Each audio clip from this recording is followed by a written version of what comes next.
I know what you're thinking. You're thinking I'm about to tell you to hide, to shrink, to disappear into some false humility that makes you feel spiritual but keeps you stuck. No, that's not what I'm saying. What I'm saying is this: the world is addicted to announcement, but greatness is married to silence. You want to be great? Then shut up and build. You want to be powerful? Then stop talking about your plans and start executing them in the dark where nobody's watching, nobody's clapping, and nobody's validating your every move. Let me tell you something that will change your life if you let it sink in. The most dangerous person in any room is not the loudest, it's the quietest. It's the one who's been building while everyone else has been talking. It's the one who's been studying while everyone else has been partying. It's the one who's been preparing in private for a moment that's coming in public. You see, noise is the refuge of the insecure. Silence is the workshop of the wise. I've watched people destroy their own destiny by announcing it too early. I've seen dreams die in the comment section. I've witnessed potential abort itself on social media because someone needed likes more than they needed growth. And here's the painful truth. When you announce your plans to people who have not paid the price you're willing to pay, you invite their limitations into your possibilities. You open the door to their doubt, their fear, their jealousy, and their unbelief. Not everyone is qualified to speak into your future. Most people can't even handle their present. So here's rule number one: guard your process like your life depends on it, because it does. When a woman is pregnant, she doesn't announce it on day one. She waits. Why? Because she knows that life is fragile in its early stages. She protects what's growing inside her. She's careful about what she eats, where she goes, who she's around. She understands that the seed is more important than the announcement. Your dreams are the same way. They're seeds. And seeds don't grow on the surface where everyone can see them and step on them. Seeds grow in the dark, in the dirt, in the hidden place where transformation happens without an audience. The problem with this generation is that we've been taught that if it's not posted, it didn't happen. If it's not shared, it has no value. If it's not celebrated publicly, it's not real success. That's a lie from the pit of hell designed to keep you shallow, distracted, and dependent on the applause of people who will forget you by tomorrow. You think you need their validation? You don't. You think you need their approval? You don't. What you need is discipline. What you need is focus. What you need is the courage to work in obscurity while you're building for visibility. I'm not telling you to be humble. Humility is not weakness. Humility is not hiding your gifts. Humility is knowing where your gifts came from and refusing to prostitute them for attention. There's a difference between confidence and arrogance. Confidence says, I know who I am, and I don't need to prove it to you. Arrogance says, I need you to know who I am because I'm not sure myself. Let me take you somewhere. Imagine a lion in the jungle. The lion does not announce its presence. The lion does not roar before it hunts. The lion moves silently, strategically, patiently. The roar comes after the victory, not before. But look at the dog. The dog barks at everything. The dog barks at the mailman, at the wind, at its own shadow. Noise without power. Announcement without authority. Don't be a dog. Be a lion. Hunt in silence, win in silence, build in silence. Now here's where people get confused. They think silence means isolation. They think building privately means you can't have mentors, can't have accountability, can't have support. That's not what I'm saying. I'm saying be selective, be intentional. Show your work to people who have the capacity to add to it, not subtract from it. Show your blueprint to builders, not critics. Share your vision with visionaries, not spectators. There's a difference between getting counsel and getting commentary. Counsel sharpens you. Commentary distracts you. Rule number 2, stop seeking permission from people who don't understand your assignment.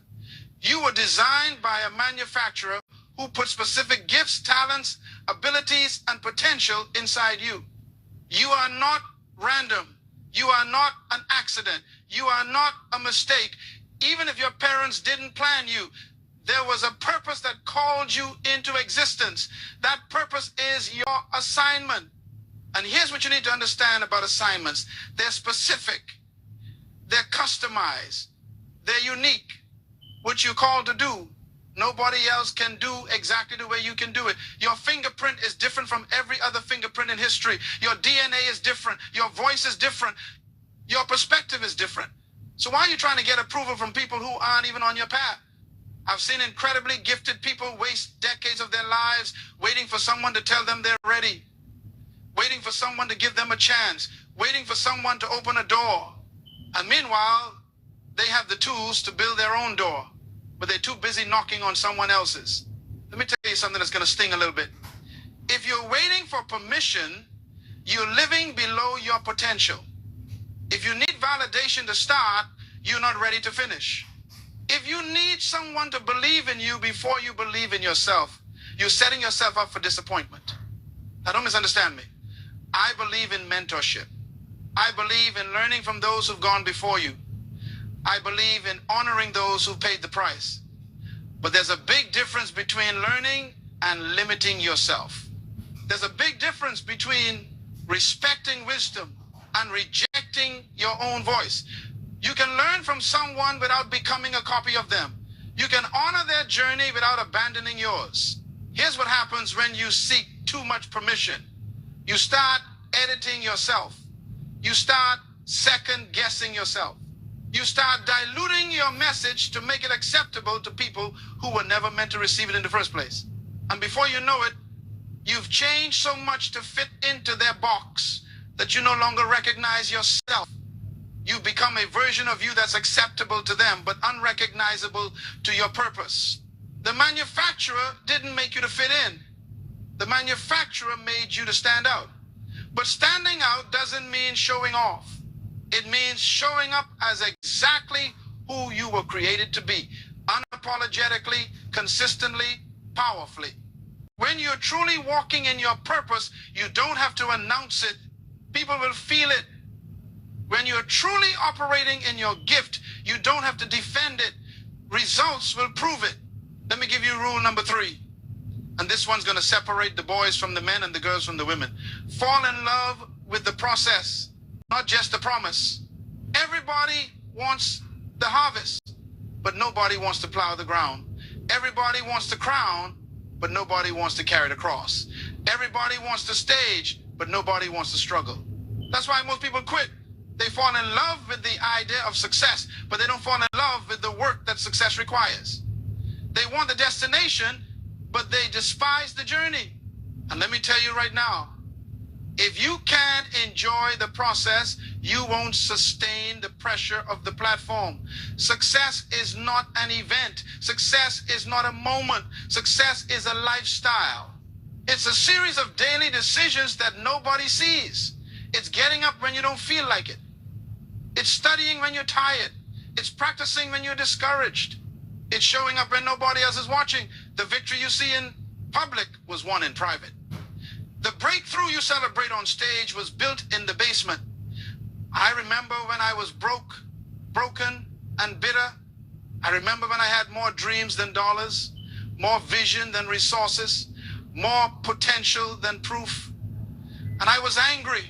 I was frustrated. I was looking at other people who seemed to have it easy, who seemed to have it all together, who seemed to be winning while I was losing. And I asked the question that many of you are asking right now. Why is this taking so long? Why am I still here? Why haven't I broken through yet? And then I learned something that changed everything. I learned that the delay is not a denial. I learned that the wait is not a waste. I learned that the process is not punishment, it's preparation. See, what you're going through right now is not meant to break you. It's meant to build you. What feels like a setback is actually a set up. What looks like a dead end is actually a detour to something greater. But here's the key. You have to shift your perspective. You have to stop seeing the process as something you have to endure and start seeing it as something you get to experience. Every challenge is teaching you something. Every obstacle is training you for something. Every closed door is protecting you from something. You're not stuck. You're being prepared. You're not forgotten. You're being positioned. Think about a seed. When a seed is planted in the ground, it doesn't look like progress. It looks like burial. It looks like death. It looks like the end. The seed is surrounded by darkness, by dirt, by pressure. But what's happening in the dark is far more important than what people see in the light. The seed is breaking open. The seed is changing form. The seed is developing roots. And those roots are going deep, anchoring the seed so that when the tree grows, it can withstand the storms. You're in the seed stage. And I know it doesn't feel good. I know it doesn't look good. I know you're tired of the darkness, tired of the pressure, tired of being underground.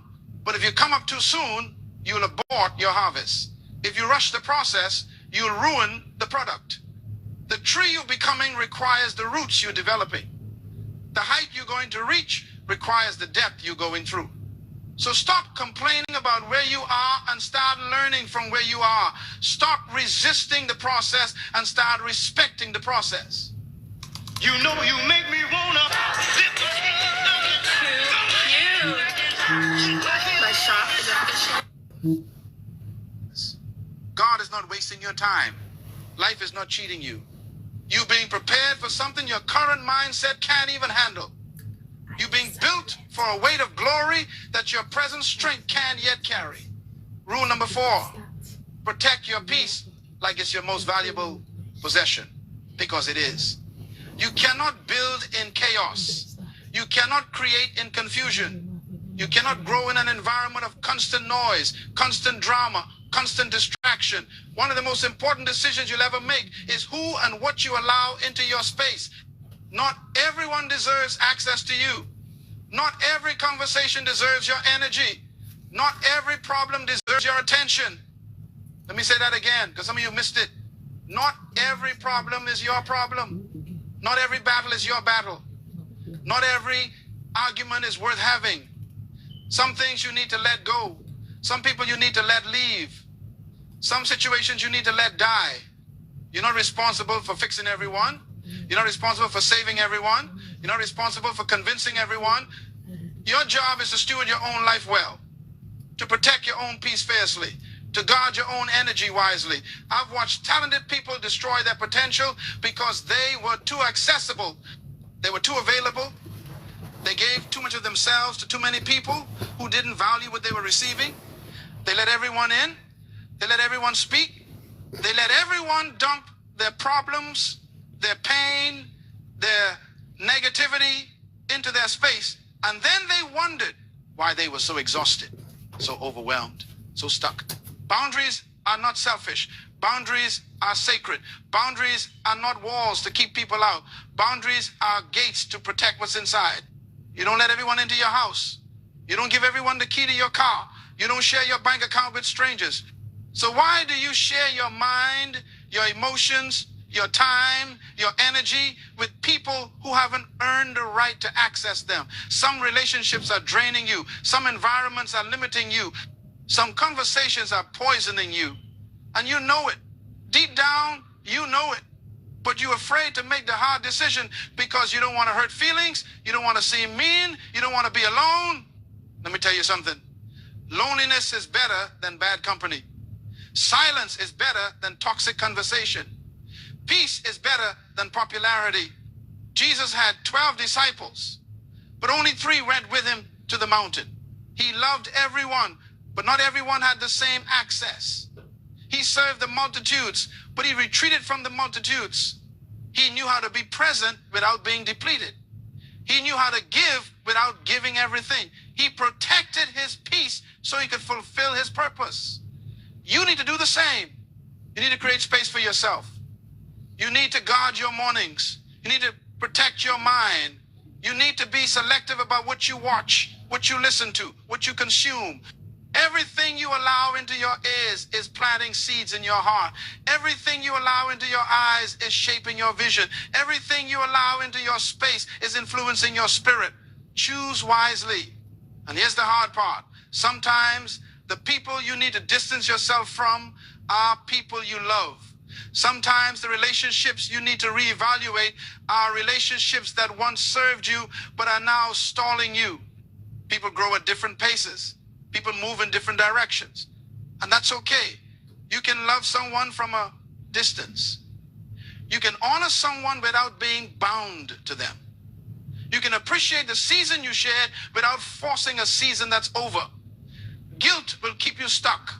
Obligation will keep you stagnant. But wisdom will set you free. It's not cruel to outgrow people.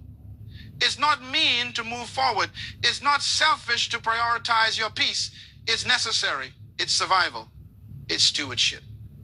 Now here's the final rule. And this is the one that ties everything together. Commit to becoming who you are, not what they expect. The greatest tragedy in life is not death. The greatest tragedy in life is living your entire life as someone else. The greatest waste is not failure. The greatest waste is succeeding at something you were never called to do. The greatest pain is not rejection. The greatest pain is accepting yourself based on someone else's rejection. You were born as an original, but most people die as a copy. They spend their whole lives trying to be someone else, trying to fit someone else's mold, trying to meet someone else's expectations. And in the process, they lose themselves. They forget who they are. They forget why they're here. They forget what they were created to do. Listen to me carefully. You are not here to live up to anyone's expectations. You are not here to fulfill anyone's agenda. You are not here to become what your parents wanted, what your friends expected, what society demanded. You are here to discover who you were before the world told you who to be. You are here to uncover the person you were designed to become before fear, before doubt, before comparison convinced you to be someone else. The enemy of your destiny is not opposition. The enemy of your destiny is imitation. When you try to be like someone else, you insult your creator. When you copy someone else's path, you abandon your own. When you measure your worth by someone else's standard, you reject the value you were given at birth. You don't need to be like them. You need to be like you. The world doesn't need another copy. The world needs the original version of you, the full version, the unedited version, the unapologetic version, the version that's not performing, not pretending, not pandering, the version that's powerful because it's pure, the version that's authentic because it's aligned. Here's what happens. When you commit to being yourself, you stop competing and you start creating. You stop comparing and you start contributing. You stop imitating and you start innovating. You realize that your lane is your lane. Your race is your race. Your assignment is your assignment. And nobody can run it the way you can run it. Some of you are called to build businesses. Some of you are called to build families. Some of you are called to build movements. Some of you are called to build people. Your assignment is not better or worse than anyone else's. It's just different. And different is not deficient. Different is divine. Different is by design. Stop apologizing for being different. Stop shrinking to make others comfortable. Stop dimming your light so others don't feel insecure. That's not humility. That's cowardice. That's self-sabotage. That's a betrayal of the gift inside you. You know what the world needs? The world needs you to be so committed to your purpose that you become unavailable for distraction. The world needs you to be so secure in your identity that you become unbothered by criticism. The world needs you to be so clear about your assignment that you become unshakable in your execution. I'm not telling you this will be easy. I'm telling you it will be worth it. I'm not telling you everyone will understand. I'm telling you the right people will recognize you. I'm not telling you the road will be smooth. I'm telling you the destination will be significant. I just found something cool that helps me earn a bit of extra cash and declutter my space. Watch this. So this app is Carrot, where you can buy and sell stuff in your area. Look, you just scan and... Building yourself silently is not about hiding. It's about refining. It's about becoming so skilled, so prepared, so excellent that when your moment comes, you're ready. It's about investing in yourself when nobody's watching, so that when everyone's watching, you don't crumble under the pressure. It's about doing the work in private so you can handle the weight in public. You see, the crowd doesn't see the sacrifice. The audience doesn't see the struggle. The spectators don't see the sleepless nights, the rejected proposals, the closed doors, the financial pressure, the emotional breakdowns, the moments when you wanted to quit. They only see the result. They only see the success. They only see the breakthrough. And that's okay. Because the applause is not what sustained you. The attention is not what built you. The recognition is not what refined you. What built you was the commitment you made in the dark. What refined you was the discipline you practiced when you were alone.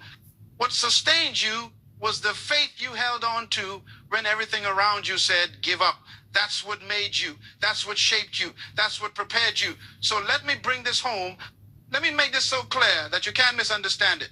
You have 5 rules, 5 principles, 5 commitments that will change your life if you apply them.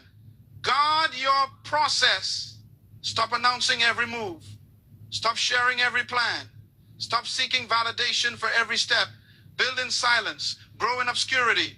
Prepare in private. Stop seeking permission. You don't need everyone's approval. You don't need everyone's blessing. You don't need everyone's agreement. Move with confidence. Move with clarity. Move with conviction. Fall in love with the process. Stop being obsessed with the outcome and start being committed to the journey. Embrace the grind. Respect the wait. Trust the timing. Protect your peace. Cut off what drains you. Distance yourself from what distracts you. Guard what sustains you. Your peace is your power. Your environment is everything. Your circle determines your success. Become who you are. Stop trying to be like them. Stop measuring yourself by their standards. Stop living for their approval. You are enough. You are ready. You are called. These 5 rules are not suggestions. They're requirements. They're not optional. They're essential. If you want to build a life that matters, if you want to create something that lasts, if you want to fulfill the purpose you were born for, you have to commit to these principles. And let me tell you what's going to happen when you do. You're going to lose some people. Some people won't understand why you're not as available as you used to be. Some people won't like that you're no longer seeking their approval. Some people will call you proud, arrogant, distant. Let them. You're not building for them. You're building for your future. You're building for your children. You're building for the people who need what only you can create. You're going to face opposition. There will be moments when you question yourself. There will be days when you feel alone. There will be seasons when you wonder if it's worth it. In those moments, remember this. The pain you feel today is building the strength you need tomorrow. The struggle you're facing now is preparing you for the success you'll handle later. The test you're taking currently is training you for the testimony you'll share eventually. Don't quit. Don't stop. Don't give up. You're closer than you think. You're stronger than you know. You're more prepared than you realize. The breakdown you experienced was actually a breakthrough in disguise. The disappointment you face was actually a divine appointment to redirect you. The delay you're frustrated with is actually a divine strategy to protect you. Everything is working together. Everything is working for you. Everything is working in your favor, even when it doesn't look like it, even when it doesn't feel like it. Trust the process. Trust the timing. Trust the plan. You were not born to blend in. You were born to stand out. You were not created to follow. You were created to lead. You were not designed to be ordinary. You were designed to be extraordinary. And extraordinary doesn't mean flashy. Extraordinary means exactly what the word says. Extraordinary. Beyond ordinary. Above ordinary. More than ordinary. So build yourself silently. Build yourself strategically. Build yourself seriously. Work when they're sleeping. Study when they're scrolling. Prepare when they're partying. Invest when they're spending. Save when they're splurging. Grow when they're coasting. And one day, not too far from now, they're going to look up and see you standing in a place they didn't even know existed. They're going to ask you how you got there. And you're going to smile. Because you remember the nights they don't know about. You remember the sacrifices they didn't see. You remember the prayers they didn't hear. You remember the work you did in silence while they were making noise. That's the power of building silently. That's the beauty of trusting the process. That's the reward of becoming who you are. You don't have to announce your greatness. Your life will declare it. You don't have to defend your calling. Your fruit will prove it. You don't have to fight for your seat. Your preparation will secure it. So go, build, create, become. Do it silently. Do it seriously. Do it successfully. The world is waiting for who you're becoming. Your purpose is waiting for your preparation. Your destiny is waiting for your decision. Stop waiting for permission. Stop seeking validation. Stop making excuses. Start right now. Start right where you are. Start with what you have. Build yourself silently with these 5 rules and watch how loudly your life will speak. Be there for big moments, even when you're not.